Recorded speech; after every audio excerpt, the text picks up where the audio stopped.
どうも、リュウ先生です。Ade Sensei desu. Arigatou gozaimasu. Hai teman-teman, terima kasih banyak. Kali ini itu seri pertama interview X magang ke Jepang. Terus hari ini Ade Sensei, terima kasih banyak atas waktunya dan kesempatannya. Ya, kali ini Sensei mau interview kepada Ade Sensei, yang teman Sensei di Cilacap. Mumpung Sensei masih ada di Cilacap, jadi Sensei mau bikin konten untuk interview Ade Sensei. Karena Ade Sensei ex magang ke Jepang, terus udah sukses juga, ya, mantap. Masih ya, tapi ya tetap berkembang, bisnisnya sangat luar biasa. Ya, mudah-mudahan bisa berbagi-bagi atau sharing informasi tentang magang ke Jepang dan pengalaman magang ke Jepang dan setelah magang ke Jepang juga. Ya, biar teman-teman juga bisa membayangkan ya mungkin ya. Jadi mudah-mudahan kali ini juga bisa bermanfaat dan berkah informasinya. Amin. Ya, terima kasih. Ya, jadi今日はよろしくお願いします、先生。ありがとうございます。Oke. Terus Sensei, saya pertama mau nanya ke Sensei. Siap. Adalah apa yang bikin Sensei mau ikut magang ke Jepang gitu? Ya, kalau untuk alasan kenapa pengen magang ke Jepang itu pertama, alasannya udah pasti ekonomi ya. Ya. Alasan pertama ekonomi. Terus yang kedua itu emang dari kecil udah tertarik sama negara Jepang. Oh gitu? Iya. Kira-kira usia berapa? Mungkin usia SD lah. SD itu udah tertarik dengan Jepang karena apa? Karena setiap hari nonton kartun anime di Jepang, Doraemon, Crayon Shinchan dan lain sebagainya. Itu sangat menarik. Jadi kalau lihat di kartun itu, wah Jepang itu indah banget ya. Pengen ke sana gitu kan. Terus caranya gimana? Nah, ketika SD itu masih belum tahu apa-apa, masih pengen aja. Tapi ketika sudah besar, itu impian itu udah sedikit demi sedikit itu hilang karena pergaulan. Iya. Teman-teman pada pengen daftar polisi, tentara gitu kan. Nah, daftar tentara sampai 8 kali gagal. Nah, akhirnya ditawarilah program magang ke Jepang ini. Dari sama siapa? tetangga. Dari tetangga? Iya, tetangga yang dia pulang dari Jepang. Ya, jadi saya ditawarin, ayo mending ke Jepang aja, kamu pasti bisa gitu kan. Nah, sekali daftar di Semarang, gagal ternyata. Karena masih belum bisa move on. Nggak mau tahu, pengen tentara aja. Nah, ternyata ketika dipikirin lagi gitu kan, wah mungkin nasibnya bukan di tentara, di Jepang. Daftar yang kedua langsung lulus, terus mulus tanpa hambatan apa-apa. Oh gitu? Iya, yang lain nunggu, saya langsung langsung bisa pendidikan pusat. Di pusat nggak pulang nggak apa, langsung ke Jepang. Oh gitu. Jadi dulu belum sempet pamitan sama keluarga. Masa? Iya. Berarti dari masuk namanya LPK ya Sensei? Atau iya. Kalau saya dulu otodidak aja. Otodidak? Iya, bukan LPK. Jadi cuman berbekal informasi dari tetangga yang berangkat, terus saya dipinjemin buku, iseng-iseng. Iya, iseng-iseng belajar, ternyata menarik gitu kan. Sampai saya dulu kan ya orang yang nggak punya gitu kan. Jadi buat daftar apa-apa itu kan susah, repot. Nah, jadi selama proses Jepang itu saya serabutan kerja. Jadi kuli bangunan juga. Iya, di kuli bangunan. Nah, pas kerja dari kuli bangunan itu saya bawa buku. Wah, hebat. Sampai pekerja yang lain itu bilang, itu buku apa itu kan? Oh, ini cuman buat belajar iseng-iseng gitu kan. Nah, iseng-iseng itu sambil nunggu, terus berikutnya ada tes ujian yang bahasanya lulus, terus nggak beberapa lama itu dipanggil ke pendidikan, pendidikan daerah dulu di Semarang. Saya nggak bilang apa-apa ke orang-orang yang pernah kerja sama saya di itu. Tahu-tahu saya udah di Jepang. Dia tahu di Facebook, loh, kawan ini udah di Jepang gitu kan. Terus pulang ya sempat ngajar juga. Ngajar 1 tahun, cuman ya belum punya pengalaman ngajar. Ya pasti kan kinco ya, deg-degan gitu kan. Apalagi pertama kali saya ngajar itu ngajar anak-anak D3 sama S1 kesehatan. Untuk program yang EPA, yang perawat itu. mereka juga kan nggak tahu bahasa Jepang kan. Nah, saya tahu sedikit. Jadi seiring berjalan waktu itu jadi apa namanya? Ya lebih confident loh, nyaman gitu. Akhirnya nemu juga, oh ternyata enak juga ngajar gitu kan. Setengah tahun selesai, terus saya balik lagi Jepang. Oh, Dulu ini. hebat. Iya. Terus Sensei, kalau Sensei yang paling pertama, kapan berangkat ke Jepang sama pulang ke Jepang itu kira-kira kapan Sensei? Saya berangkat ke Jepang itu tahun 2012, tepatnya bulan 4 pas di Jepang itu musim semi. Oh iya, Iya. bagus. Iya, pas musim semi.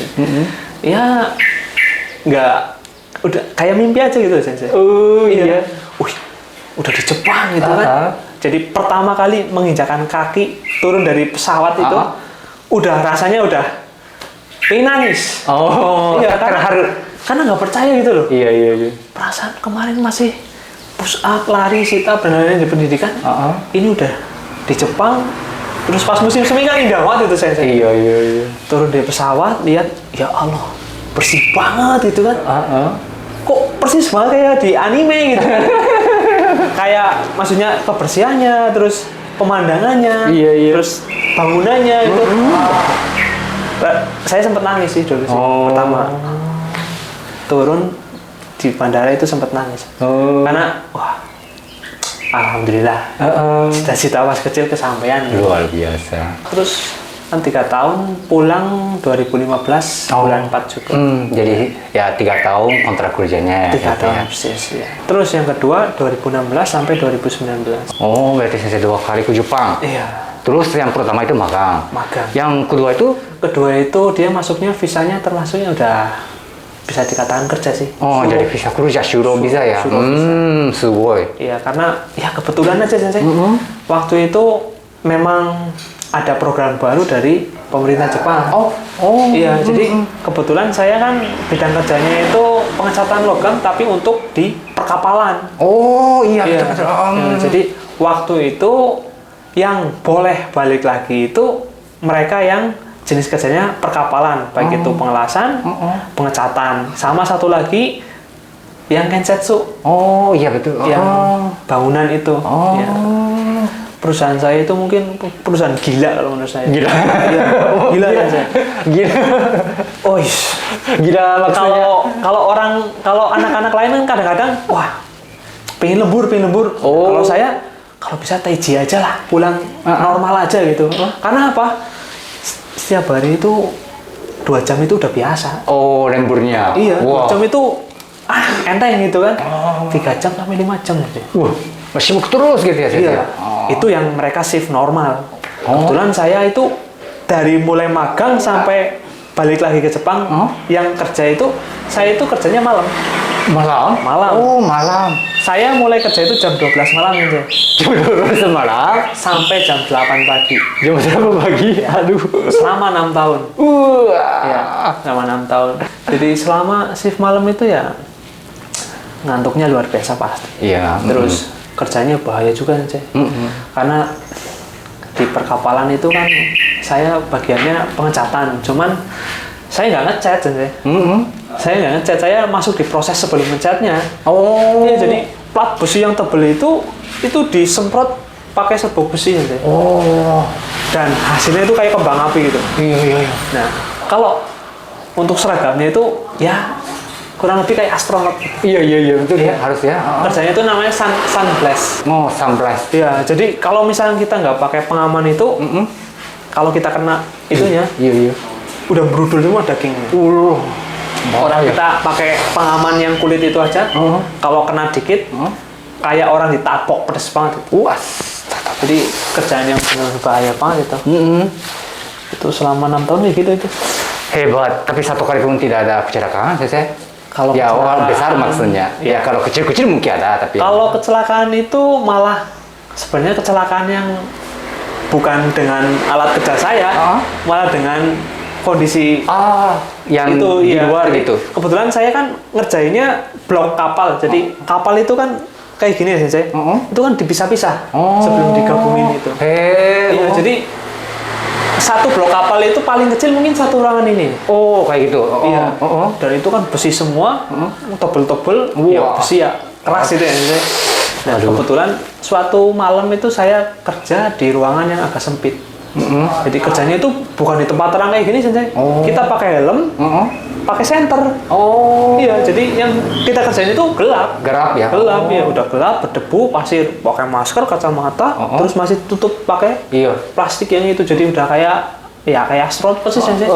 Nah, mungkin karena kurang hati-hati, di belakang ada besi lancip kayak gini, Sensei. Segitiga lancip kayak gini. Nah, pas saya lagi mundur, mundur. pas gini, nancep di sini. Ada yang bakunya. Ada. Iya, besinya nancep di sini. Jadi nancep ketika saya pegang gini, darah. Aduh, sakit. Itu mungkin satu dari sekian banyak itu.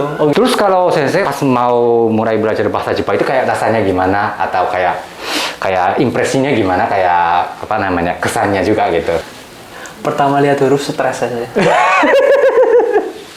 Karena bukan alfabet juga ya? Iya. Pertama saya lihat hurufnya gini. Ya Allah, apa ya bisa gitu kan? Iya. Tapi di sisi lain, daftar ini itu nggak mungkin. Apa-apa butuh duit. Yang benar-benar bisa bikin yang merubah nanti kedepannya saya itu ya kayaknya ini Jepang gitu. Jadi mau nggak mau ya harus belajar gitu. Iya. Walaupun mungkin seminggu, 2 minggu, sebulan pertama itu saya stres aja. Karena apa? Hurufnya bukan cuma satu macam gitu loh. Iya. Ternyata selain hiragana ada katakana. Iya. Terus 2 ini udahlah, ikhlasin, udah semangat itu kan.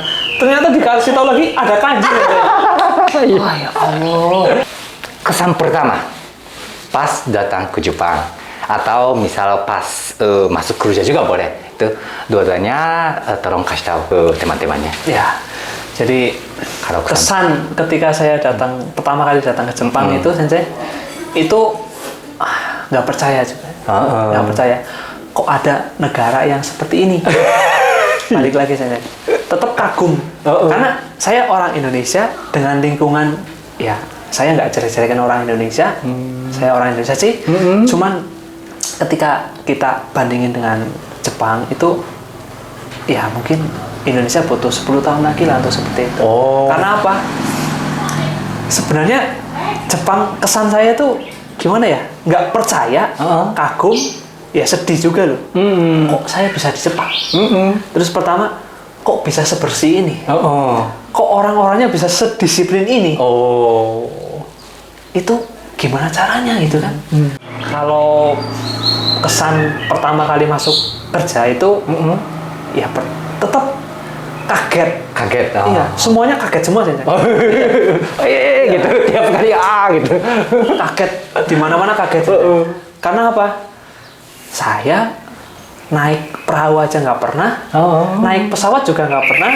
Ketika dikasih kesempatan itu benar-benar luar biasa. Bisa naik pesawat sampai 2 kali. Indonesia Jepang, dari Tokyo ke Kyushu. Terus nggak pernah naik perahu. Ketika dikasih kesempatan, saya bikin kapal besar. Ketika datang pertama kali masuk kerja itu kayak gini. Apa itu ya? Gitu. Jadi keren itu gede banget saja. Gede banget. Itu heran itu. Luar biasa sekali ya gitu kan. Yumeka gitu. Mimpi kan. Mimpi saya ini. Kalau misalkan nanti Sensei mau nanya gaji, ya standarnya anak magang itu ya minimal lah. Ya saya nggak bilang minimal sih. Kalau saya pribadi itu selama 3 tahun itu saya bisa nabung sebulan itu 100.000 yen atau 10 man ya. 10 man. Jadi itu saya bikin rata aja karena setiap bulannya beda-beda sih. Iya betul. Kadang lebih dari itu, kadang lebih banyak lagi. Iya. Betul. Jadi saya ambil rata-ratanya aja udah. Ya, misalnya kalau 3 tahun ya berarti kan udah kali 36 ya. 360 mang gitu kan. Wah. Kalau IM itu kan udah gaji 3 tahun, nanti kita akan dapat tunjangan usaha mandiri sebesar 600.000 yen. Jadi kalau misalnya kita bisa konsisten 3 tahun bisa nabung 100.000 yen per bulan, plus 600.000 ketika pulang, masih belum cukup, masih ada lagi ranking kita cari. Oh iya betul. Seperti itu. Jadi kalau misalkan kita bilang manisnya, untuk anak magang, kalau kalian bisa memanage uang dengan baik, kalian 3 tahun di Jepang pulang, minimal kalian harusnya dapat hampir setengah M itu harus dapat. Wah. Itu yang bagusnya deh. Iya betul. Tapi ya andai kata kalian di sana nggak bisa nabung, ya masih ada uang bonus yang 70-80 juta itu plus ranking ya 100 juta masih dapat lah. Lumayan. Ketika kalian di Jepang itu gajiannya habis buat jajan. Ya entah itu jajan yang makanan atau jajan yang kayak gini. Iya. Gitu. Kalau yang kayak gini tidak disarankan. Diko ya. Itu. Nah itu sekarang itu seperti itu. Tapi kalau Ade sensei sendiri gitu ya, Sensei ya, kalau gaji yang paling kecil itu kira-kira berapa, Sensei? Pas musim hujan itu kan jam kerjanya sedikit. Itu paling kecil berapa dulu ya? Mungkin kalau di rupiah 5 juta mungkin. Tapi kalau yang paling besar, gaji yang paling besar itu kira-kira berapa? Di rupiah kan? Kalau selama pas magang, magang dulu itu mungkin 25 mang. 25 mang ya? Iya. 25 Kalau di rupiah mang. anggaplah taruhlah 25 Mungkin, jutaan lah ya. jadi 30, mungkin 30 ada ya, Iya, 30 juta. Iya. Itu ya sekitar 30. Itu pas magang. Kalau yang pas kedua kalinya itu paling besar itu 50. 50 juta? Iya. 50 mang? 50 mang. 50. Pas kursnya 60 juta sampai 65 juta ya. Nanti kalau Sensei setelah pulang dari Jepang yang kedua, ya baru berarti sudah nggak ke Jepang lagi ya, Sensei ya? Kalau saya pertama kan LPK udah pasti, cuman pasca pandemi dia keganggu.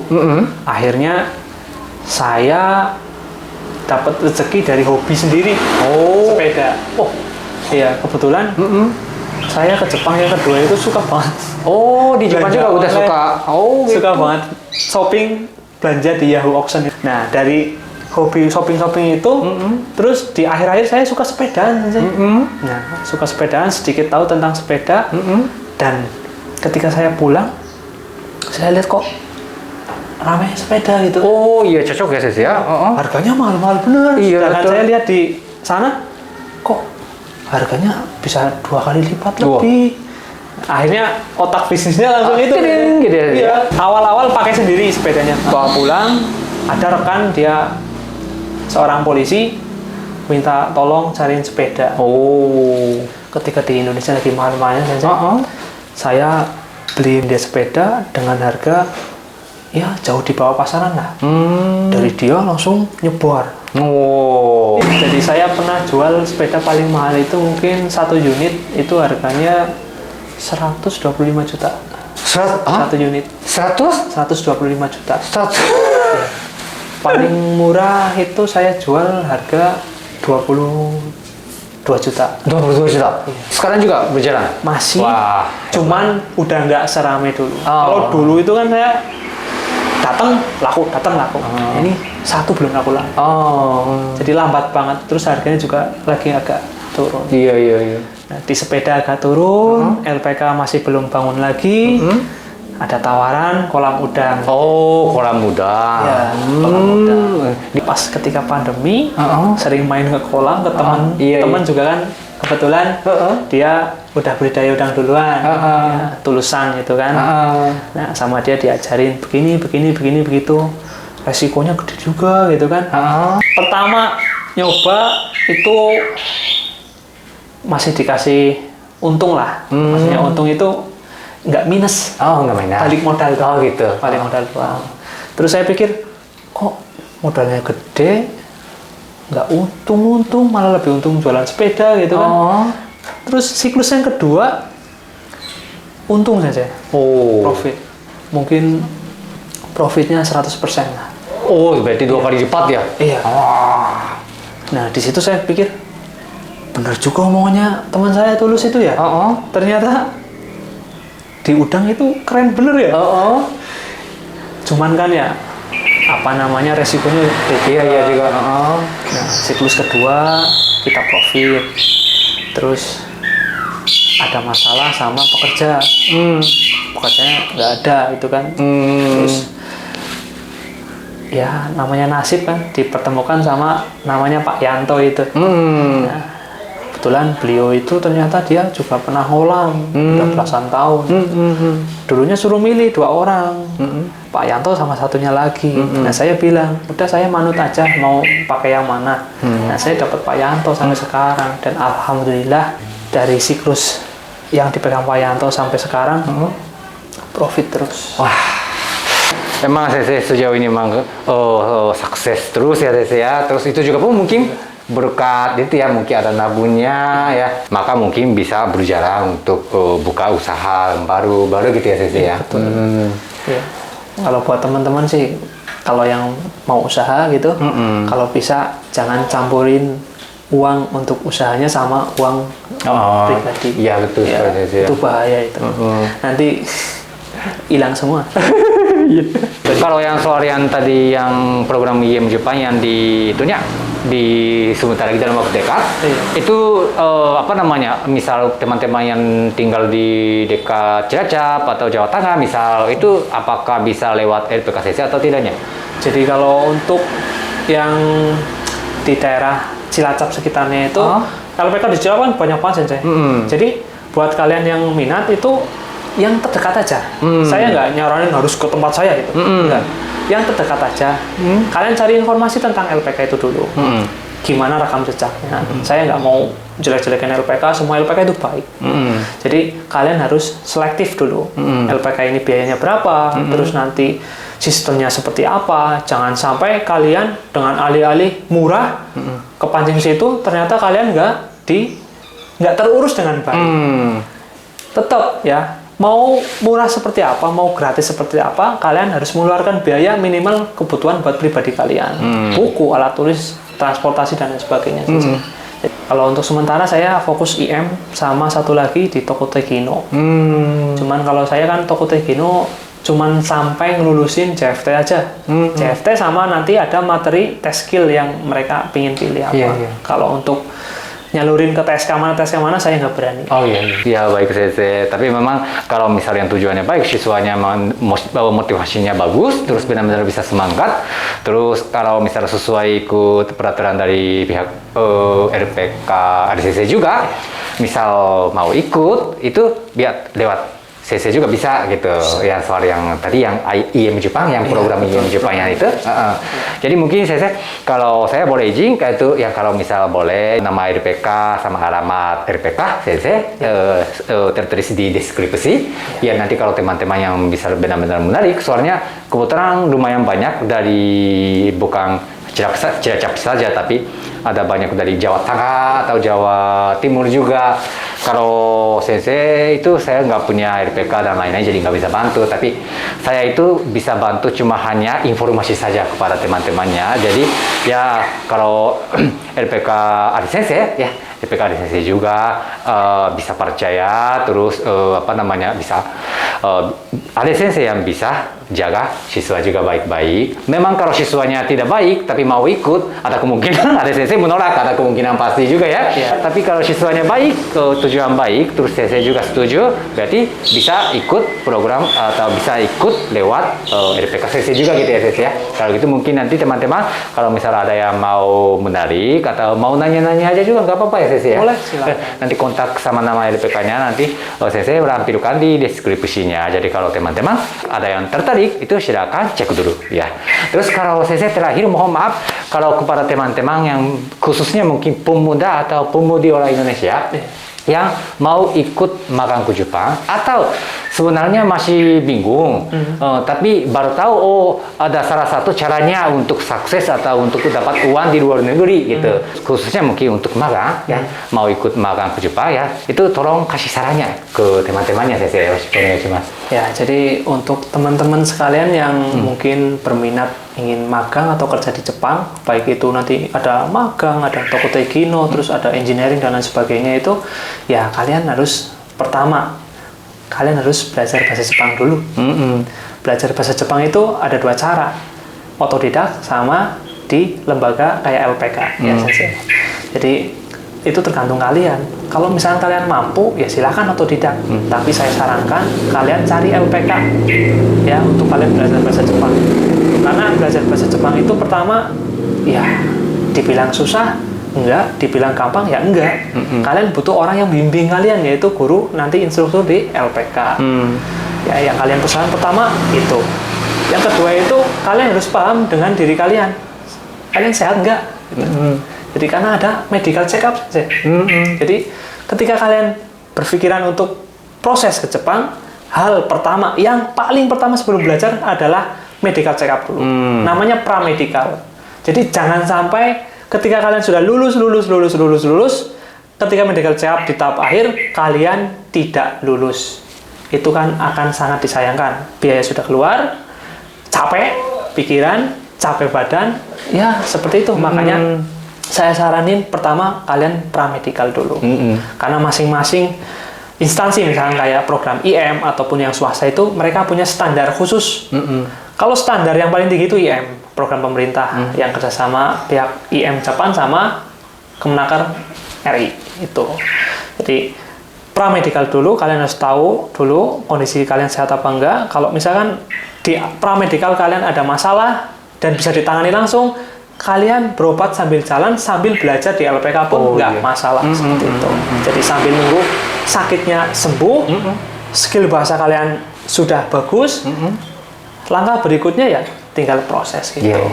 Terima kasih banyak Sensei atas informasinya, banyak yang bagi-bagi informasinya dan pengalaman dari Sensei juga ya. Hontonnya arigatou gozaimasu. Ya mudah-mudahan teman-teman juga informasi dari Ade Sensei dan LPK dari Ade Sensei ya bisa bermanfaatkan dan bisa berkah juga. Nanti kalau misalnya yang tertarik, silakan kalau misal mau nanya-nanya ke Ade Sensei ya silakan nanti di deskripsi ada LPK sama kontaknya ya. Terus kalau misal teman-teman ternyata sudah sudah ada atau di dekat lokasi teman-teman misal ada LPK ya silakan nanya-nanya masing-masing ya. Tapi tolong hati-hati ya kalau misalnya yang manis-manis itu emang agak khawatir ya. Tapi emang pada dasarnya ada saya juga bilang ya LPK-nya emang baik-baik aja gitu. Tapi kalau misal seandainya misal yang bilangnya itu manis-manis saja, misal yang bayar sekian langsung bisa berangkat, itu nggak mungkin ya karena ada saya juga udah bilang memang nggak ada jalan pintas terus jalan yang gampang, itu nggak mungkin. Jadi tolong hati-hati ya. Ada sensei, 今日はどうも本当にありがとうございました。本当にya. Ada sensei juga JLPTN 2 luar biasa. Jadi nggak usah khawatir teman-teman kalau untuk yang belajar bahasa Jepang juga terus soal LPK juga nggak usah khawatir ke Ada sensei. Kalau misalnya ada yang mau nanya silakan. Hai. じゃあ今日は本当にどうもありがとうございました。はい。じゃあ今日は皆さんここまでです。どうもありがとうございました。